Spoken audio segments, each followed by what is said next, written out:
दोस्तों, आप सभी ने यह अक्सर सुना ही होगा कि मनुष्य को उसके अच्छे बुरे कर्मों का फल भोगना ही पड़ता है। लेकिन आज की इस वीडियो में जानेंगे, क्या माँ बाप के बुरे और अच्छे कर्मों का फल भी पुत्र को भोगना पड़ता है? वीडियो में अंत तक बने रहे। जैसे औलाद बुरा या अच्छा कर्म करती है तो उसे उनके माता पिता को भोगना पड़ता है, उसी प्रकार माता पिता के बुरे और अच्छे कर्मों का फल उनकी औलाद को मिलता है और उन्हें भोगना पड़ता है। एक समय की बात है, एक महान तपस्वी अपने आश्रम में रहता था। एक दिन उसकी पत्नी ने पूछा, स्वामी, क्या माता पिता के अच्छे और बुरे कर्मों का फल उनकी संतान को भोगना पड़ता है? तभी महात्मा ने कहा, हे देवी, माता पिता के अच्छे और बुरे कर्मों का फल उनकी संतान को अवश्य ही भोगना पड़ता है। आज मैं आपको एक प्राचीन कथा सुनाता हूँ, जिसे सुनने के बाद आपको पता चल जाएगा कि कैसे माता पिता के अच्छे और बुरे कर्मों का फल उनकी औलाद को मिलता है और उन्हें भोगना पड़ता है। फिर महात्मा ने कथा को सुनाना आरंभ करते हैं और कहते हैं, हे देवी, एक समय की बात है। एक गांव में एक गरीब आदमी रहता था। वह बहुत ही गरीब था। किसी तरह से मेहनत मजदूरी करके अपने घर का पालन पोषण करता था। उसे मजदूरी में दिन भर काम करने के बाद 20 रुपये मिलते थे। उसमें से वह 10 रुपये रोजाना दान करता था और 10 रुपये में अपने परिवार का पालन पोषण करता था। इस प्रकार कुछ समय बीतने के बाद उसके घर में एक लड़के का जन्म हुआ। उस गरीब आदमी के परिवार में अब कुल 3 सदस्य हो गए, दोनों पति पत्नी और एक लड़का। अब धीरे धीरे उनके पालन पोषण में उस आदमी को समस्या होने लगी, क्योंकि इधर दिन प्रतिदिन महंगाई बढ़ती जा रही थी। फिर महात्मा ने कहा, हे देवी, एक दिन की बात है। उस आदमी के लड़के ने अपने पिता से पूछा, पिताजी, आप रोजाना 20 रुपये कमाते हैं, जिसमें से आप 10 रुपये रोज दान कर देते हैं, और 10 रुपये में हम अपना गुजारा कैसे कर पाएंगे? उस आदमी को चुपचाप देखकर उसकी पत्नी ने कहा, बेटा, ऐसी कोई बात नहीं है। तुम्हारे पिताजी रोज 20 रुपये कमाते हैं और 10 रुपये दान कर देते हैं। यह तुम्हारे लिए ही दान करते हैं, दूसरों के लिए नहीं। लेकिन वह लड़का इस बात को नहीं समझ पाया, क्योंकि वह लड़का बहुत ही छोटा सा था। महात्मा ने कहा, हे देवी, इसी तरह से कुछ समय बीतता गया और उस गरीब आदमी का लड़का धीरे धीरे बड़ा होने लगा और उस लड़की की उम्र 7 वर्ष की हो गई। इधर एक दिन वह आदमी काम करके शाम के समय वापस अपने घर लौट रहा था। तभी रास्ते में एक काला भैंसा आया और आकर उस गरीब आदमी को मारने लगा। उस भैंस के मारने की वजह से उस आदमी की वहीं पर मृत्यु हो गई। जब उस आदमी की पत्नी और उसके लड़के को पिता की मृत्यु की खबर मिली तो उनको बड़ा दुख हुआ। फिर एक दिन उस गरीब आदमी के लड़के ने अपनी माँ से पूछा कि माँ, हमारे पिताजी कहाँ चले गए हैं? उस गरीब आदमी की पत्नी ने कहा कि बेटा, तुम्हारे पिताजी हम सबको छोड़कर यमपुरी में यमराज के पास चले गए हैं। जब तुम्हारे पिताजी थे तो रोजाना 20 रुपये कमाते थे और 10 रुपये की बचत करते थे। हमारा पालन पोषण उसी 10 रुपये में करते और बाकी के 10 रुपये वह दान करते थे। अब हमारा पालन पोषण कैसे होगा? कैसे हमारा पेट भरेगा? फिर माँ ने अपने बेटे से कहा, बेटा, जिस घर में गरीबी होती है उसका कोई सहायक नहीं होता। होता है उससे सभी दूर भागने लगते हैं, सिवाय भगवान के, क्योंकि वही गरीबों के सहायक होते हैं। फिर बेटे ने अपनी माँ से कहा कि माँ, ऐसा मत सोचो, मैं यमराज के पास जाऊंगा और अपने पिताजी को वापस लेकर आऊंगा। हमारी गरीबी देखकर यमराज को हमारे ऊपर अवश्य दया आ जाएगी और वह हमारे पिताजी को मेरे साथ अवश्य भेज देंगे। फिर महात्मा ने कहा, हे देवी, उस छोटे से बच्चे की बात पर उसकी माँ ने ध्यान नहीं दिया। फिर एक दिन की बात है, उस गरीब आदमी की पत्नी अपने लड़के को घर पर अकेला छोड़कर गांव में काम करने के लिए चली गई और उधर जो उसका लड़का था उसने मन में सोचा कि मैं यमराज के पास जाता हूं और अपने पिताजी को लेकर आता हूं। ऐसा सोचकर वह लड़का अपने पिताजी को लाने के लिए अपने घर से चल देता है। उस लड़के को चलते चलते काफी समय बीत गया। फिर उसे थकान का अनुभव हुआ और वह एक बहुत ही विशाल आम के पेड़ को देखकर उसकी छाया में जाके बैठ गया। तभी उस आम के पेड़ ने मनुष्य की आवाज में कहा कि बेटा, तुम कौन हो और कहाँ जा रहे हो? मेरी छाया में आज तक तुम्हारे जैसा कोमल बालक नहीं आया है। फिर उस लड़के ने कहा कि मैं एक गरीब आदमी का बेटा हूँ और अपने पिताजी को लाने के लिए यमराज के पास जा रहा हूँ। उस आम के पेड़ ने जब उसकी यह बात सुनी तो उसने कहा कि बेटा, तू मेरे लिए भी यमराज से एक प्रश्न पूछ कर आना कि मैं कई वर्षों से यहाँ पर लगा हुआ हूँ, लेकिन मेरा एक भी पत्ता जमीन पर नीचे नहीं गिरता है और ना ही मेरी डालियां सूखती हैं। मैं कितने वर्षों तक और यहाँ पर खड़ा रहूंगा? मैंने अपने पूर्व जन्म में ऐसा कौन सा पाप किया था जिस कारण से मुझे इस योनि से मुक्ति नहीं मिल पा रही है? इसका कौन सा कारण है? तब उस लड़के ने कहा कि ठीक है, मैं यमराज से तुम्हारा यह प्रश्न जरूर पूछ कर आऊंगा। इतना कहकर वह लड़का वहां से आगे जाता है और चलते चलते रास्ते में उसे एक इच्छाधारी सर्प मिला। उस सर्प को देखकर वह लड़का डर के मारे कांपने लगा और वहां से भागने ही वाला था। तभी वह सर्प मनुष्य की आवाज में बोलने लगा, बेटा, तुम मुझसे डरो मत, मुझे इतना बताओ कि तुम कौन हो और कहां जा रहे हो। वह लड़का उस सर्प के पास गया और हाथ जोड़कर कहने लगा, हे नागराज, मैं गरीब आदमी का बेटा हूं और मैं यमराज के पास अपने पिताजी को लाने के लिए जा रहा हूं। उस सर्प ने कहा कि बेटा, तुम यमराज से मेरा एक प्रश्न पूछ कर आना। मैं कई वर्षों से यहाँ पर पड़ा हुआ हूँ, मेरे से अब चला भी नहीं जाता, मेरे शरीर में इतनी भी जान नहीं है कि मैं थोड़ा सा भी चल फिर सकूं। मैंने अपने पूर्व जन्म में ऐसा कौन सा पाप किया था जिस कारण से मुझे इस योनि से मुक्ति नहीं मिल पा रही है? इसका कौन सा कारण है? तब उस लड़के ने कहा कि ठीक है, मैं यमराज से तुम्हारा यह प्रश्न पूछकर जरूर आऊंगा। इतना कहकर वह लड़का आगे चलने लगा। फिर चलते चलते रास्ते में उसे एक किसान मिला। किसान ने कहा कि बेटा, तुम कौन हो, कहां जा रहे हो? देखने में तो तुम बड़े ही सुकुमार और कोमल लग रहे हो। फिर उस लड़के ने कहा कि मैं एक गरीब आदमी का बेटा हूं और मैं यमराज के पास अपने पिताजी को लाने के लिए जा रहा हूं। फिर उस किसान ने कहा कि तुम यमराज से मेरा एक प्रश्न पूछ कर आना। मैं चलते हुए राहगीरों की प्यास बुझाने के लिए कई सालों से यहाँ पर एक बावड़ी खुदवा रहा हूँ, लेकिन इसमें पानी अभी तक नहीं निकला है। मैंने अपने पूर्व जन्म में ऐसा कौन सा पाप किया था जिस कारण से इस बावड़ी में अभी तक पानी नहीं निकला है? मैंने इसमें बहुत सारे पैसे भी खर्च कर दिए हैं, इसका क्या कारण है? उस लड़के ने कहा, ठीक है, मैं यमराज से तुम्हारा यह प्रश्न जरूर पूछ कर आऊंगा। तपस्वी ने कहा, हे देवी। इतना कहकर वह लड़का वहां से आगे की ओर चलने लगा। चलते चलते रास्ते में उसे एक बहुत बड़ा तालाब मिला।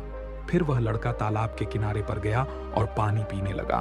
तभी उस तालाब से तैरती हुई एक बत्तख आई और कहने लगी, बेटा, तुम कौन हो और कहां जा रहे हो?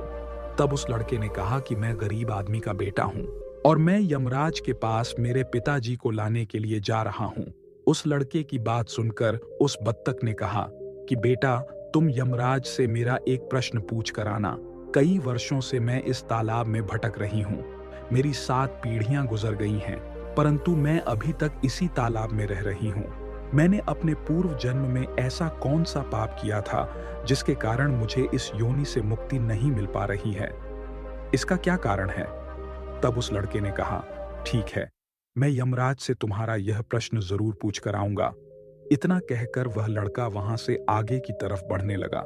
चलते चलते तालाब के दूसरे किनारे पर पहुंच गया। दूसरे किनारे पर जब वह पहुंचा तो उसने देखा कि एक मरा हुआ बगुला वहां पर पड़ा हुआ था। जब वह लड़का उस मरे हुए बगुले को लांघ कर जाने लगा तो वह मरा हुआ बगुला कहने लगा, बेटा, तुम कौन हो और कहां जा रहे हो? उस लड़के ने उसकी आवाज सुनकर कहा कि मैं एक गरीब आदमी का लड़का हूं और मैं यमराज के पास अपने पिताजी को लाने के लिए जा रहा हूं। उस बगुले ने कहा कि तुम यमराज से मेरा एक प्रश्न पूछ कर आना कि मेरा शरीर कई वर्षों से इस तालाब के किनारे पर ही पड़ा हुआ है। कभी पानी की लहर आती है तो मेरा शरीर तालाब के अंदर चला जाता है और पानी की लहर से वापस तालाब के बाहर निकलकर किनारे पर आ जाता है। ना तो मेरा शरीर गलता है और ना ही सड़ता है। इतने सालों से जैसे का तैसा ही है। मैंने अपने पूर्व जन्म में ऐसा कौन सा पाप किया था जिसके कारण मुझे इस शरीर से मुक्ति नहीं मिल पा रही है, और इसका क्या कारण है? उस लड़के ने कहा, ठीक है, मैं यमराज से तुम्हारा यह प्रश्न जरूर पूछ कर आऊंगा। इतना कहकर वह लड़का वहां से चलने लगा और वहां से चलते चलते यमपुरी में पहुंच गया और वहां पहुंचकर यमराज को प्रणाम किया और हाथ जोड़कर कहने लगा, हे यमराज, मेरे पिताजी कहां पर है? जब मेरे पिताजी घर पर थे तो वह रोजाना 20 रुपये कमाते थे, जिसमें से 10 रुपये तो दान कर देते थे और 10 रुपये से हम लोगों का पालन पोषण करते थे। लेकिन अब मेरे पिताजी घर पर नहीं हैं, तो मैं और मेरी माँ भूखे मर रहे हैं। आप उन्हें जल्दी से मेरे साथ साथ हमारे घर पर भेज दीजिए। फिर यमराज ने उस लड़के की बात सुनकर कहा, ठीक है, मैं तुम्हारे पिताजी को घर पर भेज दूंगा, पहले तुम यहाँ पर बैठो। यमराज ने उस लड़के को अपने पास में बिठाया और उसको भोजन कराया और भोजन कराने के बाद पूछा कि तुम्हें और क्या चाहिए। फिर उस लड़के को रास्ते में जो जो मिले थे उनके प्रश्न यमराज से पूछे। यमराज ने उन सभी के प्रश्नों का उत्तर दिया और कहा कि बेटा, तुम जाते समय उन सबको उनके उत्तर बताते जाओ। फिर यमराज ने कहा कि बेटा, तुम अपने घर पर जाओ, तुम्हारी माँ तुम्हारा इंतजार कर रही है, तुम्हारे पिताजी तुम्हारे घर पर पहुंच जाएंगे। फिर वह लड़का यमराज को प्रणाम करके वहां से वापस अपने घर के लिए चलने लगा। चलते चलते रास्ते में सबसे पहले उसे वही मरा हुआ बुगला मिला जो तालाब के किनारे पर पड़ा हुआ था। उस लड़के को देखकर वह मरा हुआ बुगला कहने लगा, बेटा, क्या तुमने यमराज से मेरा प्रश्न पूछा था? तब उस लड़के ने कहा, हाँ, मैंने यमराज से तुम्हारा प्रश्न पूछा था। यमराज ने कहा कि तुम पहले बहुत बड़े विद्वान थे, परंतु तुमने किसी को भी अपना ज्ञान नहीं बताया।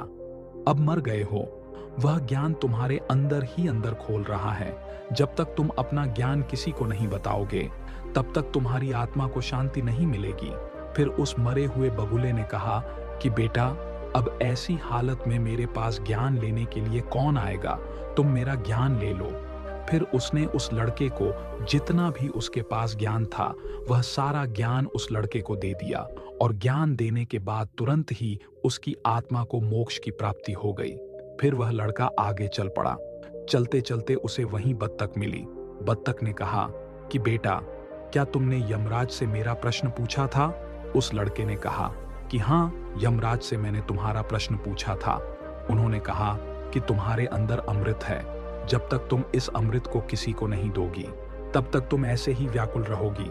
बत्तख ने कहा कि बेटा, अब कौन मिलेगा? मुझे तुम ही मेरा अमृत ले लो। फिर बत्तख ने अपना अमृत उस लड़के को दे दिया और अमृत देते ही उस बत्तख की आत्मा को मोक्ष की प्राप्ति हो गई। इसी तरह से वह लड़का वहां से आगे बढ़ने लगा। फिर चलते चलते रास्ते में उसे वही किसान मिला जो राहगीरों के लिए बावधी खुदवा रहा था। उस किसान ने जैसे ही उस लड़के को देखा तो बड़े प्रेम से हाथ जोड़ करके कहने लगा कि बेटा, क्या तुमने यमराज से मेरा प्रश्न पूछा था? उस लड़के ने कहा, हाँ, पूछा था। यमराज ने कहा कि आपके घर में एक जवान कन्या कुंवारी बैठी हुई है। जब तक आप उस लड़की का विवाह नहीं करोगे और कन्यादान नहीं करोगे, तब तक इस बावड़ी में पानी नहीं निकलेगा। पहले जो तुम्हारा कर्म है उसे पूरा करो। जो ईश्वर ने तुमको दायित्व सौंपा है उस पर ध्यान दो। पहले आप कन्यादान करो, उसके बाद इस बावड़ को खुदवाओ। फिर उसके किसान ने कहा कि मैं अपनी लड़की के लिए लड़का कहाँ ढूंढने के लिए जाऊंगा? तुम मुझे बहुत ही सीधे साधे स्वभाव के दिख रहे हो और सुंदर भी हो और देखने में बहुत ही अच्छे लग रहे हो, इसलिए बेटा, तुम ही मेरी लड़की से विवाह कर लो। महात्मा ने कहा, हे देवी। फिर उस किसान ने अपनी लड़की का विवाह उस लड़के के साथ कर दिया। फिर किसान ने अपनी लड़की को बहुत सारा धन देकर विदा कर दिया। फिर वह लड़का आगे चला। चलते चलते रास्ते में उसको वहीं इच्छाधारी सर्प मिला। उस सर्प ने कहा कि बेटा, क्या तुमने यमराज से मेरा प्रश्न पूछा था? तब उस लड़के ने कहा कि हाँ, पूछा था। यमराज ने कहा कि तुम्हारे पास जो नागमणि है, तुम उस नागमणि को धरती पर नहीं उगलते हो और ना कभी किसी को दान दिया है। जब तक तुम इस नागमणि का दान नहीं करोगे, तब तक तुम्हारा शरीर ऐसे ही बना रहेगा। फिर उस सर्प ने कहा कि बेटा, मैं यह नागमणि अब किसको दूं? इस नागमणि को तुम ही ले लो। फिर उस सर्प ने अपनी नागमणि को उस लड़के को दे दिया। नागमणि को देते ही उस सर्प की आत्मा को मोक्ष की प्राप्ति हो गई। इस तरह से वह लड़का अपनी पत्नी को लेकर फिर आगे चलने लगा। फिर चलते चलते रास्ते में उसे वही आम का विशाल पेड़ मिला जिसकी छाया में उसने विश्राम किया था। उसने पूछा कि बेटा, क्या तुमने यमराज से मेरा प्रश्न पूछा था? उसने कहा, हाँ, पूछा था। यमराज ने कहा कि पूर्व जन्म में तुम्हारा काम स्कूल में बच्चों को शिक्षा देना था। तुम्हारा पद एक गुरु का था। परंतु तुमने अपने पद का सही इस्तेमाल नहीं किया। तुम शिक्षा देने के बदले में छोटे छोटे बच्चों से अपना काम करवाते थे और उन्हें अच्छी तरह से शिक्षा नहीं देते थे। तुम पूर्व जन्म में बहुत बड़े विद्वान थे, परंतु तुमने उन बच्चों को शिक्षा नहीं दी। उन्हीं बच्चों के श्राप के कारण तुम हिलडुल नहीं सकते। तुम्हारे अंदर जो ज्ञान भरा हुआ है उसे किसी को दे दो। इसके बाद में तुम्हें मोक्ष की प्राप्ति होगी। उस लड़के की बात सुनकर उस आम के पेड़ ने कहा कि मैं यह ज्ञान किसे दूंगा, तुम ही ले लो। फिर उस आम के पेड़ ने उस लड़के को अपना जितना भी उसके पास ज्ञान था सब दे दिया। जैसे ही उस आम के पेड़ ने उस लड़के को अपना ज्ञान दिया तो उसकी भी आत्मा को शांति मिल गई और वह उस पेड़ की योनि से मुक्त हो गया। वह लड़का अपनी पत्नी के साथ चलते चलते अपने घर पहुंच गया। जब वह लड़का अपने घर पर पहुंचा तो उस लड़के की मां उसको देखकर बड़े खुश हुई और कहने लगी कि बेटा, तुम कहां पर चले गए थे और यह लड़की तुम्हारे साथ में कौन है? फिर उस लड़के ने जो भी उसके साथ घटनाएं घटी थीं वह सब कुछ अपनी मां को बता दिया। अब उस लड़के को ज्ञान हो चुका था कि उसके पिताजी वापस नहीं आ सकते हैं। अब उनकी मुक्ति हो चुकी है। उसके पिताजी ने जो दान धर्म किया था उसका फल उस लड़के को यमराज ने दे दिया। इस प्रकार से महात्मा ने अपनी पत्नी को बताया कि माता पिता के अच्छे और बुरे कर्मों का फल उनकी औलाद को कैसे प्राप्त होता है और पूर्व जन्म के कर्मों का फल व्यक्ति को कैसे मिलता है और उसके पिता द्वारा किए गए पाप और पुण्य कर्म भी उसके बच्चों को कैसे मिलते हैं। वीडियो अगर पसंद आया हो तो वीडियो को लाइक और हमारे चैनल स्टोरी इंस्पायर्ड को सब्सक्राइब करें।